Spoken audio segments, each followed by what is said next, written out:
ஒரு ஊரில் ஒரு ராஜாவும் ஒரு ராணியும் இருப்பாங்களாம். அவங்களுக்கு குழந்தையே பிறக்காமல் இருக்குமா. அதனால் ரொம்பவே எப்படி சொல்கிறது, 14 வருஷம் தவம் எடுப்பாங்களாம்.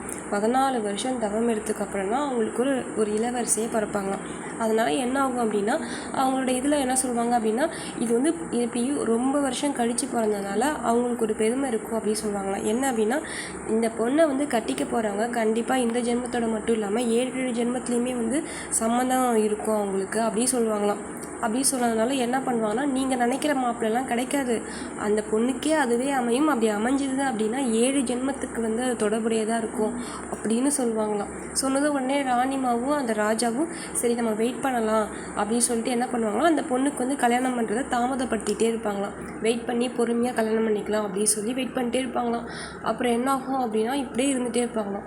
அப்போ அந்த ராஜாவும் ராணியும் என்ன பண்ணுவாங்கன்னா, அந்த இளவரசி என்ன பண்ணுவாங்கன்னா, சரி சொல்லிட்டு இப்படி உலானா வெளியில் போய் சுற்றிட்டு வருவாங்களாம். அது மாதிரி ரொம்ப நாளுக்கு அப்புறம் திருப்பி எப்படி சொல்கிறது, 5 வருஷத்துக்கு அப்புறமேட்டு தான் என்ன பண்ணுவாங்கன்னா, அந்த பொண்ணையை என்ன பண்ணுவாங்கன்னா, அதான் இளவரசியவே வெளில கூப்பிட்டு வருவாங்களாம்.